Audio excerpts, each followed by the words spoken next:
has science's knowledge of life changed since Darwin's time?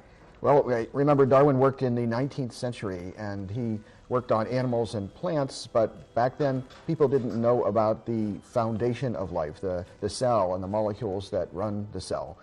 Most people back then thought that a cell that they could see through kind of crude microscopes looked like a little piece of jello. It was a little glob of protoplasm, they called it. No big deal. They even thought cells could bubble up from the sea bottom, intact.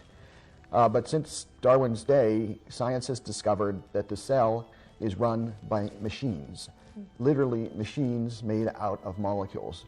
There are machines in the cell that act as chemical factories, transforming one substance to another. There are machines that act as trucks and buses, carrying supplies from one side of the cell to the other side. And there are little road signs telling the machines when to get off and what compartment to go into. And my favorite is something called the bacterial flagellum, which literally is an outboard motor that bacteria use to swim. And it's got a propeller, and it's got a motor, and it's got clamps to hook it onto the side of the bacterial cell. And it uses a power supply of acid flowing from the outside of the cell to the inside to turn it. Okay. So we've learned a lot about the very foundation of life. Yeah, so why do you think that this means that life was intelligently designed? Well, you ask yourself, how do we decide that something is designed? It turns out whenever we pass by something that looks like it has a purposeful arrangement of parts, we conclude that there has been design. So if you go by your neighbor's flower bed, you look over and say, isn't that nice how they arranged that? If you go by somebody's lawn and there's just dandelions in front and scattered here and there, and you don't conclude design for that.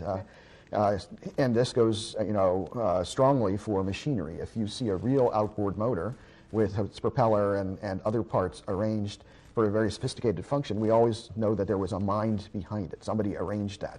Well, now we've come across this sophisticated machinery in the cell, and so we're justified in concluding the same thing.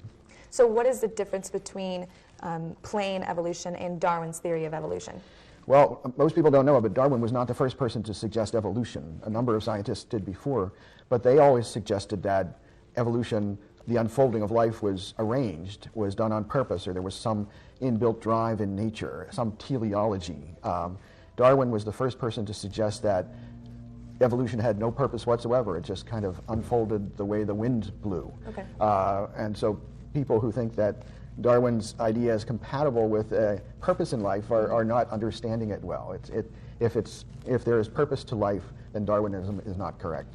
Okay, and so how would you say that intelligent design is different from creationism? Yeah, many people confuse the two. Okay. But creationism starts from a holy book, the Bible or scripture, and works from there.